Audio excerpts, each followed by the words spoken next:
Hi అండి, welcome to our channel VR tailors. ఈ వీడియోలో ఒక చిన్న టిప్ షేర్ చేస్తాను. మనం పిండి కొంది రొట్టె అని పెద్దవాళ్ళు సామెత ఊరికే చెప్పలేదండి. కొన్నప్పుడు అవి కరెక్టే అనిపిస్తుంది. ఎలా అంటే ఎంత కష్టపడి మోడల్స్ స్టిచ్ చేస్తున్నా కూడా కొంచెం మంచి క్లాత్ తీసుకుంటే వాళ్ళు స్టిచ్ చేయించుకున్నప్పుడు వాళ్ళకి వర్తబుల్, మనం స్టిచ్ చేసినందుకు కూడా మనకి సాటిస్ఫాక్షన్. ఇది క్లాత్ అస్సలు బాగోలేదండి. శారీ వచ్చేసి వాళ్ళు తక్కువ కాస్ట్లో తెచ్చుకున్నారు, కానీ మోడల్ మాత్రం కావాలి, ఆ ఫినిషింగ్ అనేది కావాలి అన్నప్పుడు సరే మనం సాధ్యమైనంత వరకు ట్రై చేయాల్సిందే. ఈ డిఫరెన్స్ చూడండి మీరు.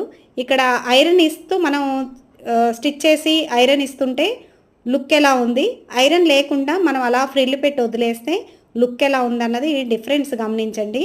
మీరు ఒక 5 మినిట్స్ టైం పట్టినా కూడా మనం కష్టము అనుకోకుండా ఇలాంటివి స్టిచ్ చేసేటప్పుడు ఐరన్తో స్టిచ్ చేసుకుంటే, అంటే స్టిచ్ చేసి ఐరన్ కూడా ఫినిషింగ్ ఇచ్చుకుంటా స్టిచ్ చేస్తే లుక్ అనేది బాగుంటుందన్నమాట.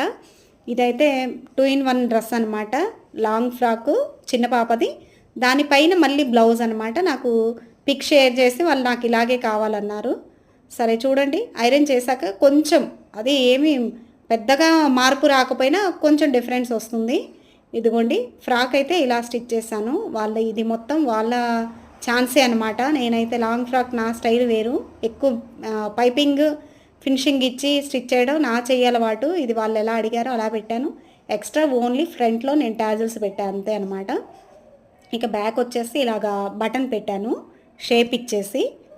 ఓకే, ఇది ఫ్రాకు. దీనిపైన మళ్ళీ 2 in 1 అన్నాను కదా, అదేంటంటే ఇలా బ్లౌజ్ అనమాట. చూడండి, ఇట్లాగా ఫిల్ట్ కూడా లోపల నుంచి వేసేసి నీట్గా ఐరన్ చేస్తే మనకి ఆ లుక్ అనేది బాగుంటుంది. ఇలా లేస్ కూడా నేను వేయను, కానీ కస్టమర్ లేసే అడిగారు కాబట్టి వేసాను నేను.